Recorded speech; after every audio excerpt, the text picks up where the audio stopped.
You're listening to the Ag Policy Connection, brought to you by Real Agriculture in partnership with the Canadian Agri-Food Policy Institute.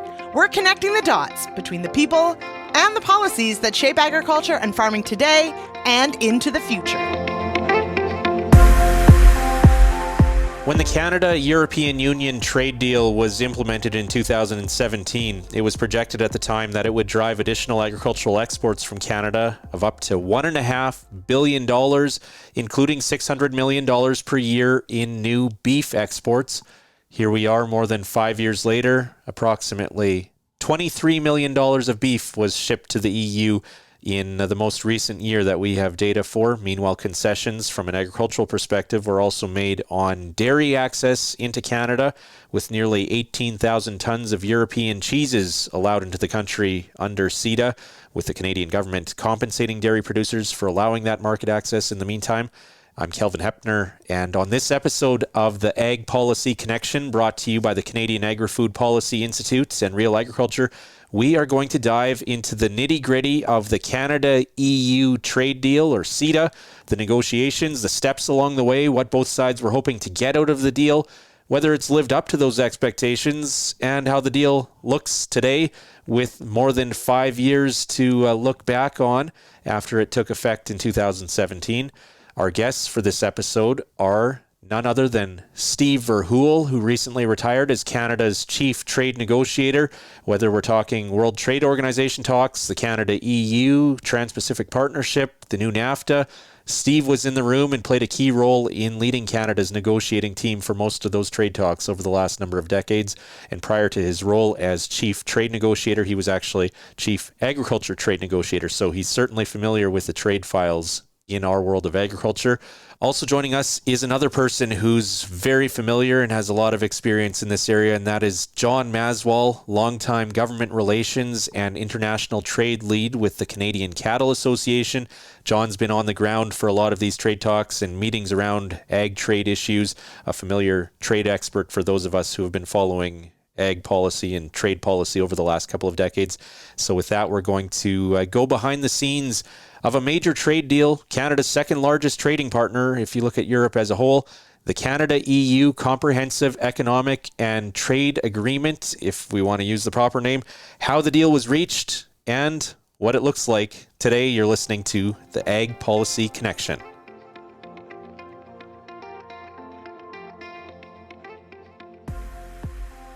All right, we're pleased to welcome Steve Verheul and John Masswohl to the Ag Policy Connection. Thank you for taking the time to join us, gentlemen. Thank you. Nice to be here. Thanks, Kelvin. Why don't we start with both of your backgrounds? Of course, Steve, your background is well known as having been chief agriculture negotiator and later Canada's chief trade negotiator through a lot of the major trade negotiations of the last couple decades. Where are you at today, Steve? Well, I did officially retire from the federal government back last October. I have done various contracts since then, some for government, also joined a strategic advisors firm, GT and Company, and I also incorporated my own company. So I've been doing a few different things. And John, what's your title now with the Canadian Cattle Association? Is it? I believe the word emeritus is in there. Emeritus, yes, which I think is Latin for retired.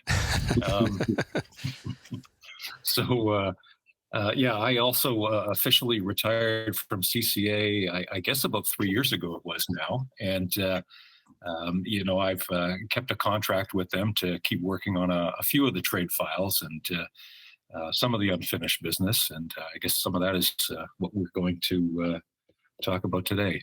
Certainly.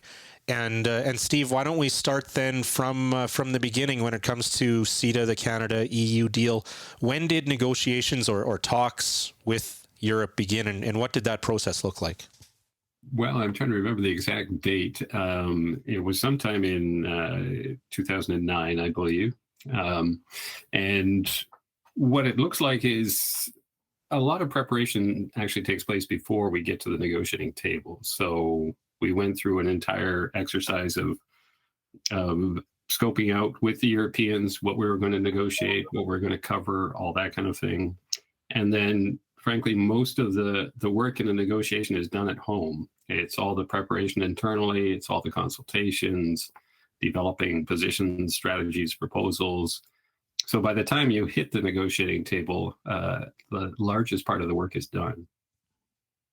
How about from your perspective in those early days, John, that kind of 2009 to, well, it was in 2014 when the text was agreed to, I believe.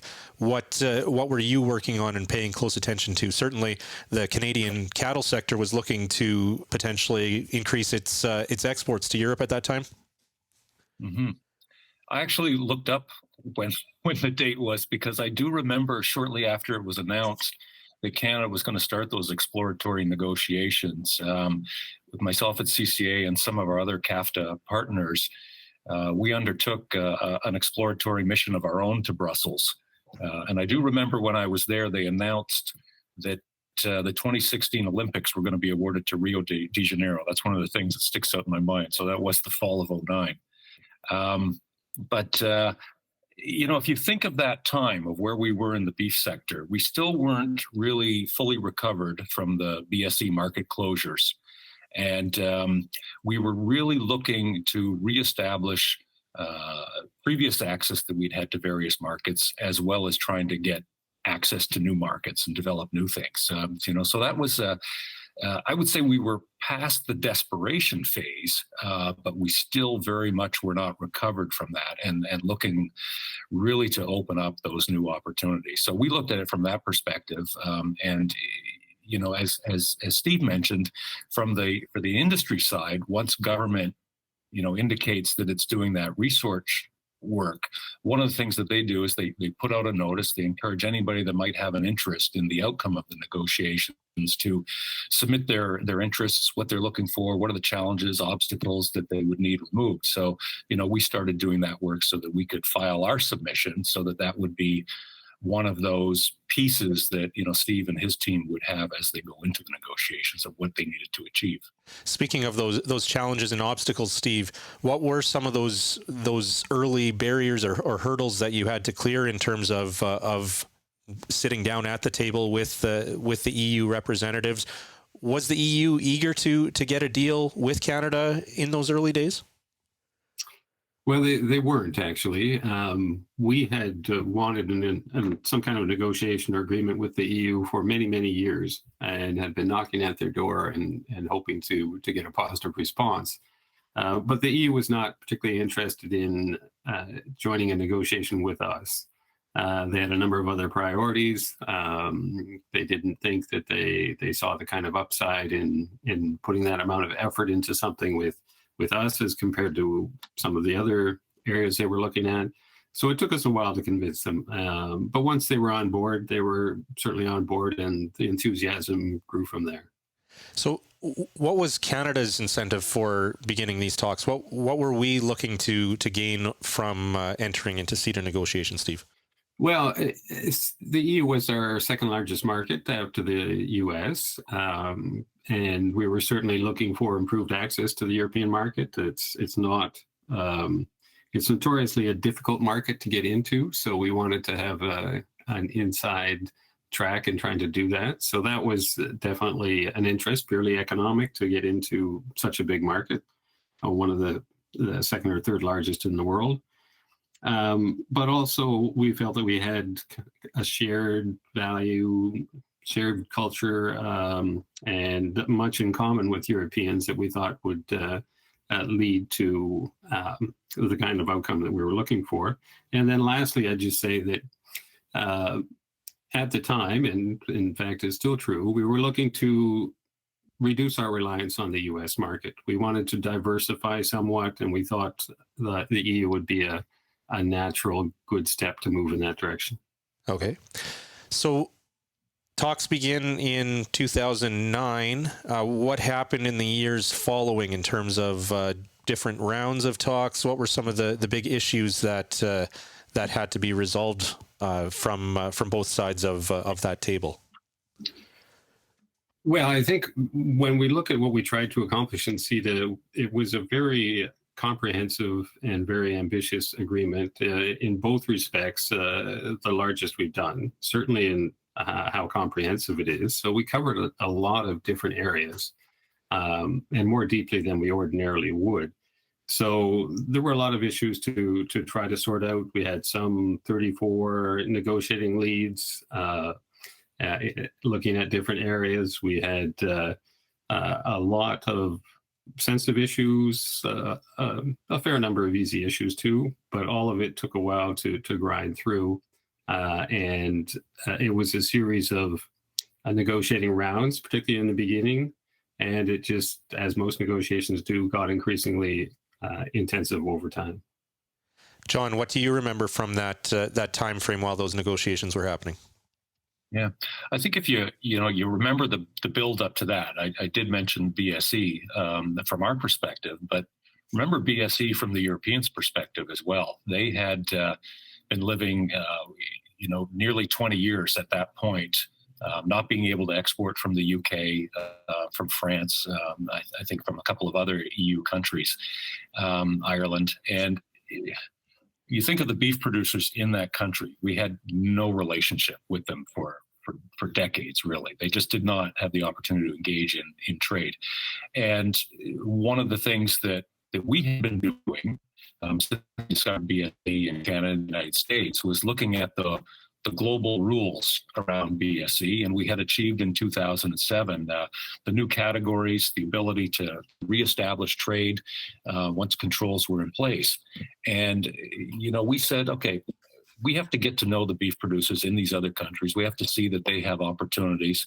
We have to treat them the way we want it to be treated. And one of the things that we did was, certainly we encouraged CFIA, the government of Canada, to recognize their BSE status, and let's see if we could remove some of the barriers and sort of a goodwill gesture at front to do that. And by the same token, we also had not yet resolved the hormone dispute.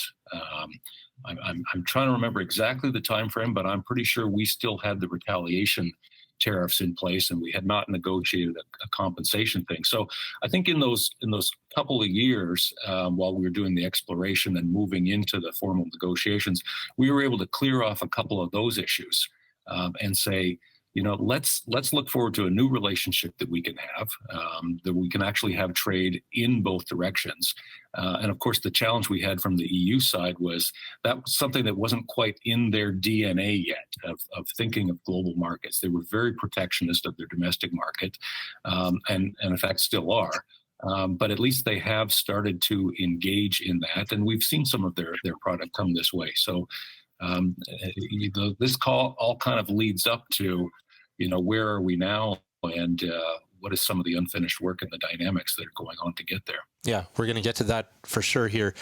Steve, what John's talking about when it comes to specifically the beef trade file, did you see some of those common themes, or could you of course are having your finger on hundreds of different files as the chief negotiator. Did you see some of those same common themes on some of the other issues that were at the table between Canada and the EU here? Oh yes, definitely. The EU as a union of 27 member states now is incredibly complicated, and their internal challenges in trying to get all those member states into the same space makes the position that they take to the negotiating table quite rigid, because they've spent a lot of time just trying to line up everybody behind them. So it involved a lot of work on some issues to just grind those down. We spent a lot of time on services and investment issues. And in fact, that took a couple of years out of the negotiation practically. Certainly the agriculture files were difficult. Fish and seafood was difficult. But the EU priorities, first and foremost, were government procurement, intellectual property, financial services, and a handful of others. So a lot of time was spent on that, just trying to figure out how we could get to a landing zone. Okay, so the actual text of the agreement was reached or agreed to by a conservative government here in Canada back in 2014. What happened after that? Well, that was the agreement on the text, but then there were a number of differences that still existed outside the text, and there were a number of misgivings on the part of some of the EU member states. most of that was focused on the issue of investment, and in particular, how to handle investment disputes. So we spent a lot of time with the new Liberal government trying to find a way to make sure that we could help the EU get all of its members behind them and supportive of this. And that involved a difficult session in Wallonia in Belgium at one point in time, trying to grind through the investment issues. But eventually we did reach an outcome that was acceptable to everyone, and we managed to move it ahead. How often, Steve, would you be negotiating with specific countries or regions of Europe, the members, not necessarily the EU as a whole? Well, we tried to avoid that because our negotiating counterpart was the EU. We did speak to different member states in an effort to convince them to come on board on various issues, or to provide them with updates and briefings on the negotiations from our perspective. So we were trying to be helpful to the EU, but we were not in a position where we were going to negotiate with any member states. That would simply undermine the authority of the European Union. Okay. That incident in Wallonia, or that saga, I certainly remember. I believe that was in late 2016, kind of in the final days before the deal was finalized. But that was an example of one, not even a member, but a region of a member country holding up the deal in those final days. I remember Minister Freeland at the time heading home disappointed without an agreement, and certainly there was a lot of drama in that stage, in the public realm, in the spotlight. Yes, there was, and it was a difficult and frustrating time because the EU was trying to find a way to get, in this case particularly, Belgium on side, including Wallonia, and Wallonia was just staking out some ground and refusing to move on some issues. So we spent a fair amount of time trying to convince them that what they were perceiving as a threat in some of the elements was not actually a threat. But there was a difficult situation at one point where we realized that we weren't going to make any progress on our own, and it was really an EU issue to resolve, not ours. So that's the point where we walked away from that part of the negotiation and ended up coming home. Yeah. John, what do you recall from then? Where were you at? And were you at home just watching this unfold, or are you in conversation with your counterparts overseas at this time as well? Yeah, I guess I find it a little difficult to remember, exact timelines of what was happening when. But, I would say generally throughout the negotiations, it would often involve us talking to Steve, talking to, the agriculture team, Gilles Gauthier, and some of the others who were involved in some of the sector specifics, to say, okay, you're talking to the EU next week. What do you expect? Will you be talking about beef? Will you be talking about agriculture? Or is this going to be an investment week or something? Because we had to keep in mind, for us, we're just advocating on the beef access. And we know for Steve, he's got the whole breadth of the Canadian economy that he's got to deal with, and a very complicated, complex agreement. And, there might be entire weeks where he's not even talking about our issues. But we just wanted to make sure, we had a great relationship, and Steve was always very open with us about, sharing what the expectations were. And we wanted to make sure that if they were going to be talking about agriculture or talking about beef on a specific day or week, we wanted to be nearby, just to make sure that if there was any advice that he needed, if he needed to bounce something off us, he could do that in real time, do it in a secure manner, not necessarily over transatlantic communications, and that we could provide those advice. And there certainly were a few moments. I remember there was one moment that we were all caught off guard.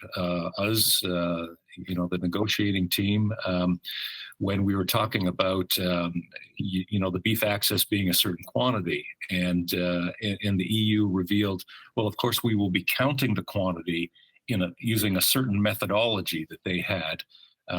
Which actually meant that the quantity that we thought we were getting was 30% more than what they were actually offering, product weight versus carcass weight, and there's a conversion formula for bone-in or boneless products. Don't need to get into the minutia, but there was a stunning moment for everybody where we suddenly realized they acknowledged that they were giving us 30% less than we thought we were. So we kind of all had to go out and sort of recalibrate. So that's kind of one of the moments that happens unexpectedly, and I think what you just sort of generally expect during a negotiation is that there will be moments where something is revealed or something happens that you didn't expect. For investment, it was this Wallonia thing. For us, it was how you count tonnage, or something else. And our view has just always been that when those moments happen, it's good to be there. It's good to have a conversation and work it out and figure out, well, what's our workaround, or what's our approach going to be to deal with this. Okay. Steve, when it comes to the agriculture files, from your perspective, certainly beef and pork export access into Europe was a priority. Cheese coming back to Canada was a big point of discussion as well.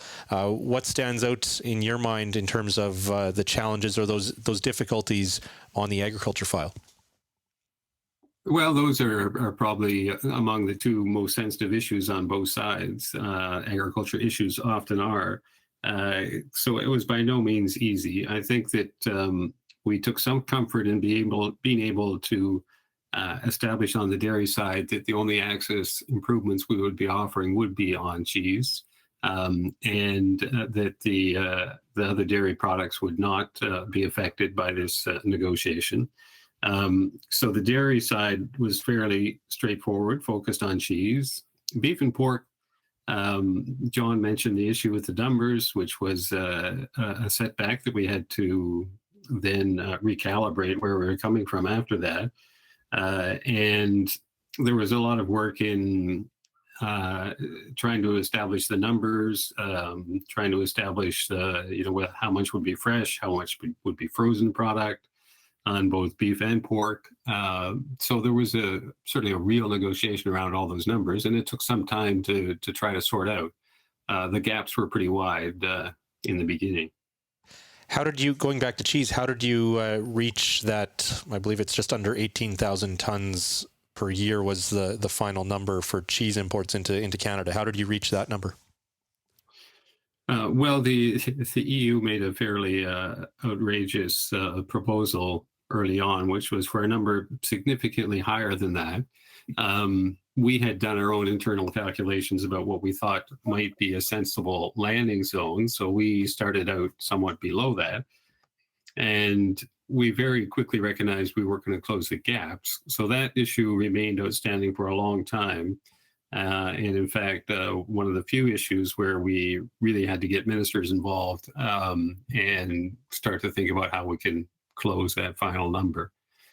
In the end, it worked out better than we had expected, so not that bad. But it was a long grind to get there. Okay, what do you remember from when the deal was actually finalized and signed and that ceremony took place? What are your recollections from then, Steve? And is there a feeling of celebration at that moment, or what's that like, having been the lead negotiator on one of the sides?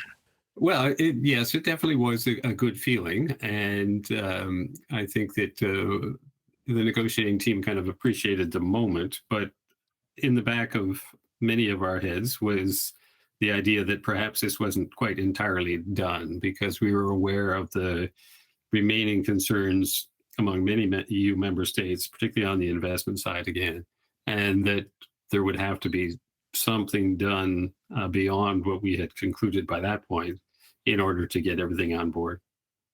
And that segues nicely, I think, into the second part of our conversation here, and that is where we're at today with CETA. I dug up an old news story from from that time as farm groups, export-focused farm groups. John mentioned the Canadian Agri-Food Trade Alliance, CAFTA, earlier, highlighted at the time the potential. I believe it was up to $1.5 billion in agricultural exports that we were anticipating at the time. John, where are we at now in terms of delivering on some of those numbers? I believe it was $600 million for beef was the number used. For beef, 600 million. And that's what we predicted the potential was for us. And I think, we also had the message that I think that Europe would probably not be a large market for us in terms of volume, but it definitely could be our second largest export market in terms of value. And I still believe that is true. And with what beef prices have done since that time, I actually believe that the $600 million prediction of the potential of the European market is actually a bit light.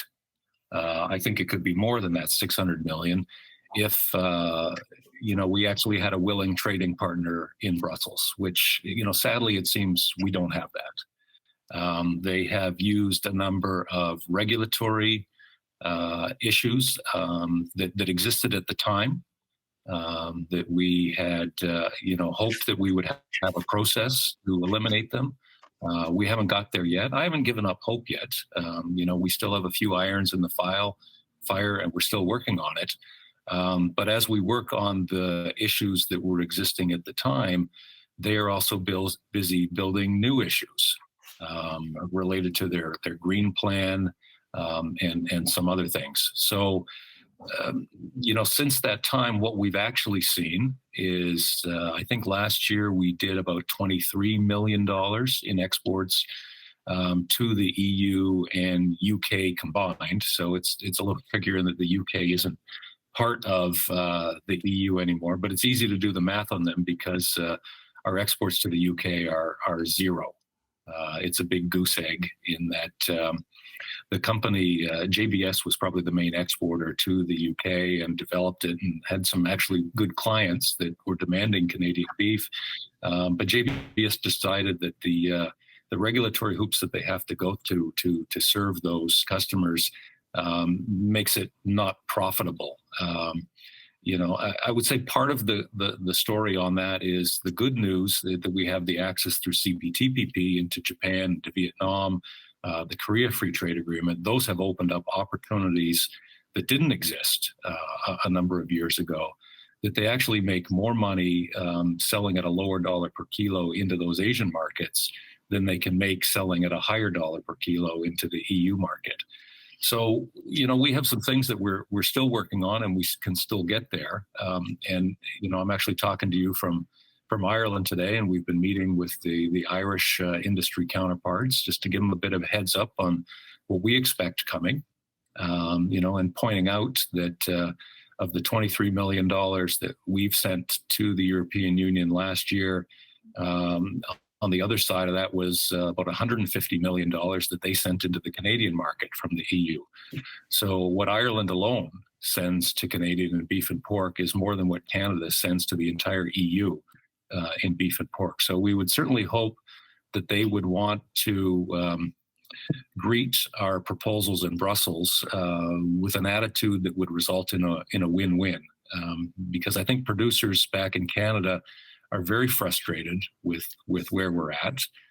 They've given us, at CCA, a very short leash to finally resolve these issues. And I fear that if we're not able in this next year really to make some significant progress on working towards realizing that potential, then I think the attitude of Canadian beef producers is going to be, forget it. We've tried CETA. It's a failure.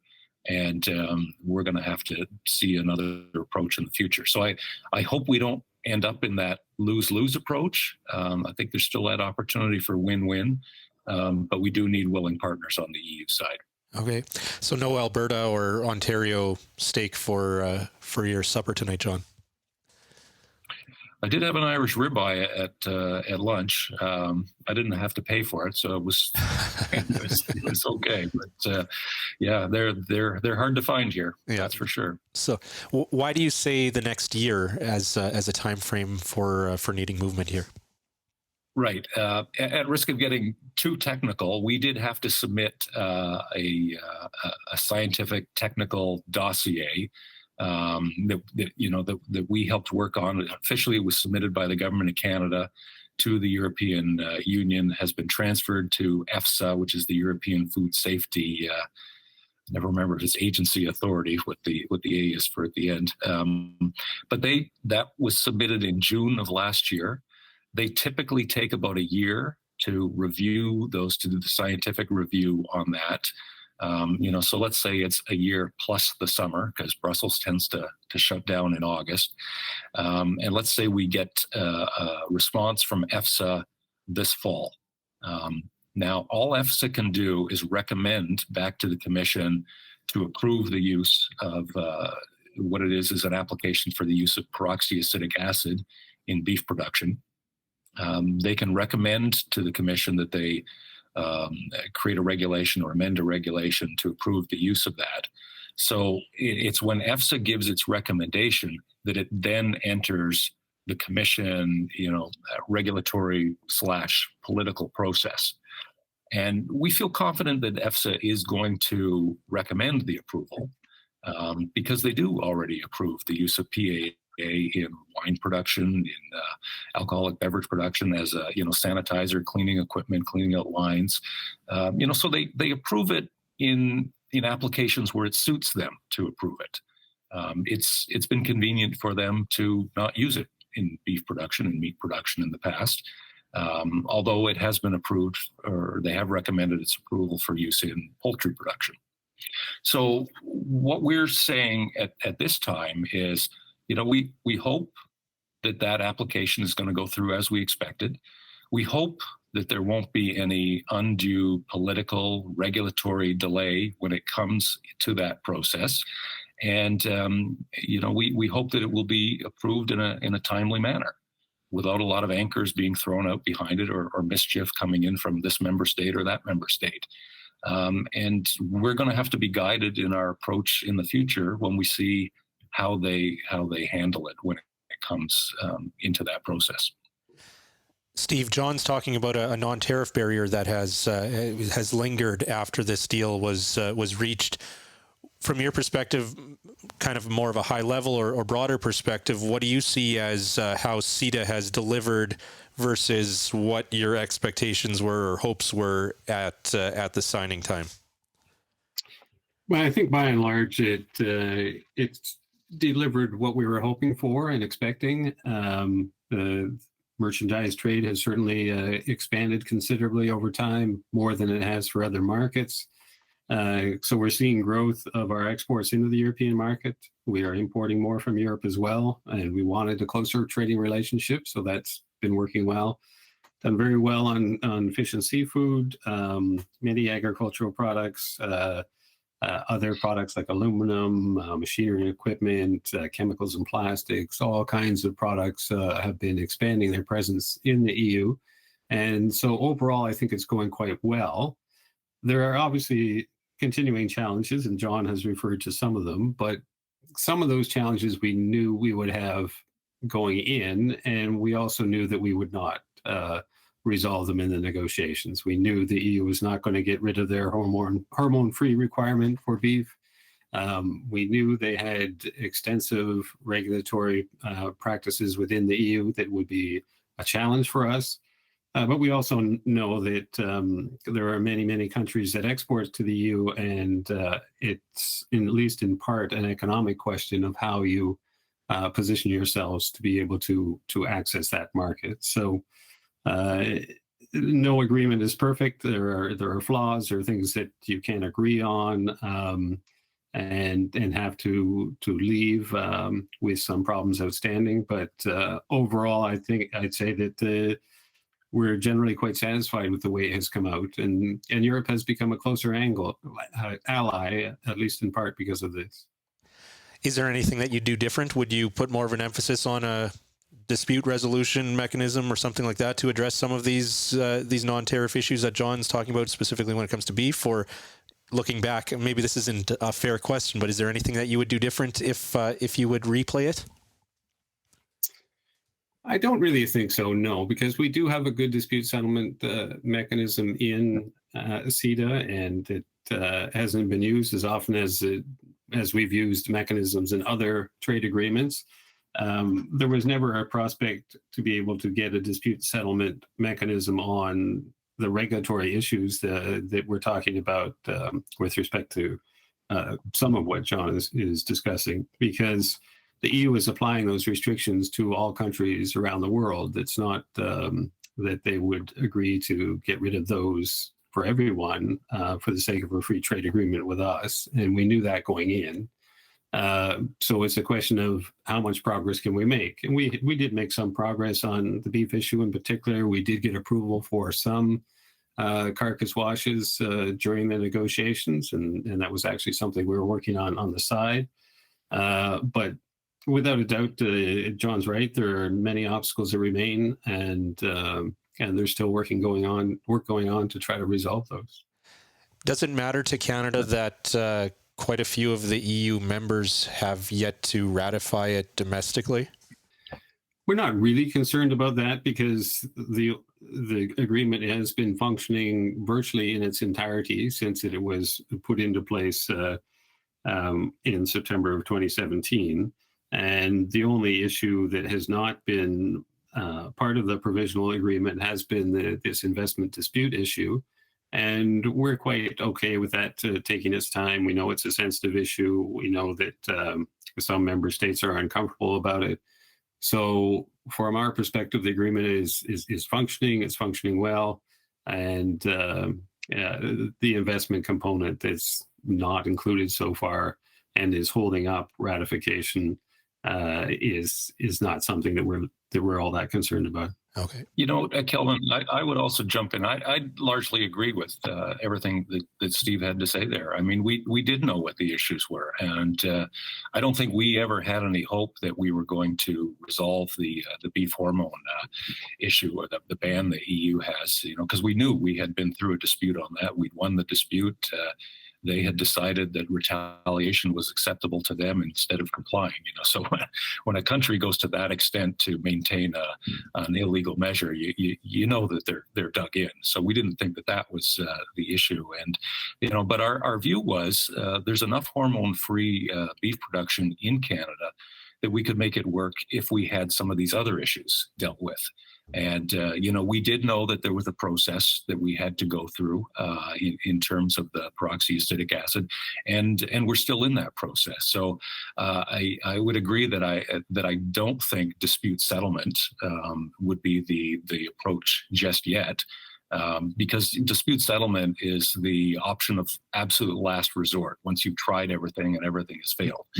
And we're just not at that point yet. So, but I think the other thing that we do know that Steve mentioned was, you know, that earlier approval by the EU on some of the other things, the lactic acid, they dragged their feet for 3 years after EFSA had recommended that they do it. And that's the point that we're at that we don't want to repeat. You know, what we want to see is if EFSA recommends the use of PAA, that the Commission adopt it quickly and not do the same thing that they did back with lactic acid. So, you know, this is why I'm still hopeful that we can get there.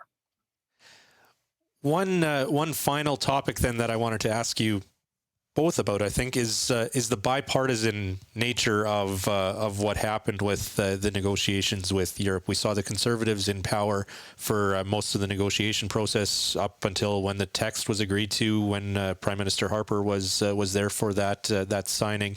We then saw the Liberals come into power in 2015 and take it across the finish line to ratification in 2018. And there was that memorable embrace between former Conservative Trade Minister Ed Fast and Liberal Trade Minister Chrystia Freeland. I believe it was in the House of Commons along the way there at one of those milestones. What was that like, Steve, in terms of working with both political parties in this and having that support to move it ahead from both political parties? Well, it made a huge difference. And I have to say, I got complete support, whether it was a conservative government or a liberal government. They were entirely behind getting this done. It was a priority to get the agreement with the European Union completed. And so I had easy access to all of the decision makers I needed to get to. I had all of the resources I needed. And it was evident that it was a priority on both sides. And I think it reflects at least one view in common that the two parties have, at least at that time, was that there was a desire to give us some alternatives to the U.S. market and the heavy reliance we have on the U.S. market. And Europe is probably the next best partner to have in that respect. So there was an interest in trying to get that done. And it cut across parties. Yeah. And I think it just reflects the reality that trade is good for Canada. And whoever is governing has to do what's best for Canada. And it's, when you do the analysis and you look at it, I don't see how a governing party could reach any other conclusion that these agreements are ultimately good for Canada. There's one party that hasn't recognized that yet, but hopefully we won't have to worry about them being in power. Do you wonder whether there's been some erosion of that putting a priority on this, though, in the last 5 years, or even longer, I guess, going back to the beginning of the CETA talks? Well, I think if you look at the agreements that we have reached over the last 10, 15 years, we've covered most of the bases. There's a few that are out there still. I think, this Indo-Pacific strategy that is being talked about, and I guess we're still in the exploratory phase on that one. Definitely, there's some interesting countries there in terms of access for beef. Indonesia, Philippines, Thailand. Those are countries that have got some income potential for the type of beef that we have to sell. I think what has really changed, for the Canadian beef producers is that we're not in that desperate situation that we were in 15, 20 years ago now. We have a lot of good access. It's not about where can we move more tons of beef, but where can we get the best value to get the most dollars per kilo of the beef that we have to sell. And as long as you've got the options, it's the same argument as to why you want to build pipelines to get oil to other customers. It's so you can get the best bid and have the most competition and make the most return as you can for what you have to sell. Steve, I'll leave you with the final word here. Do you feel that the trade environment has evolved and that CETA would look different today in terms of political priority and some of those factors, how things have changed since CETA came to be? Well, I think the political environment or the environment around trade agreements has changed considerably since then. And we've seen the rise of protectionism. We're facing increasing challenges from the US in particular in that respect. But with respect to Europe, I think our thinking is still quite closely matched. We both feel that open access to each other's markets is a good thing. The rules that are in place are a good thing. And we tried to include forward-looking elements in the agreement, including on labor, environment, sustainable development, that I think, while they could be stronger, at least started to point the way towards some of the new issues that need to be addressed. So I think CETA is quite relevant still, and still a good example of one of the more modern agreements that are out there. Well, thank you both for sharing not only your time, but your experience, your vast experience and insight into what this process was like and how CETA came to be, how it affects us today. Thank you, Steve, and thank you, John, for joining us here on the Ag Policy Connection. You're very welcome. Thank you so much. Enjoyed it. Good seeing you, Steve. You too, John. Some interesting perspective and stories from both Steve and John, and I think still a relatively high level of optimism that CETA could still live up to its potential when it comes to agricultural exports, specifically on the beef side of things, as John spoke about, potentially seeing some movement there and how the next year or so could be a critical time frame. I know, just speaking personally, as a reporter and farmer, I've followed Steve Verheul's work for many years and often chatted with people like John about the work that Steve and Canada's trade team were doing on these agricultural trade files. But it's not often that the country's chief negotiator is made available for interviews with media. And so now that he's stepped down from the post, it is neat to be able to ask him about that behind-the-scenes stuff and to pick his brain on a major trade policy file like the Canada-EU trade deal, the type of access and the details, stories that don't always come out through official government sources. So I want to say thanks again to both Steve Verheul and John Masswohl for joining us for this episode. The Ag Policy Connection is brought to you in partnership between Real Agriculture and the Canadian Agri-Food Policy Institute. And I also want to say thank you for not only joining us, but also for the great feedback we got on episode 1. Keep the feedback coming. That's what this is about. It's about having a conversation and a discussion. My email address is khepner@realagriculture.com. You can also find us on Twitter @realagriculture.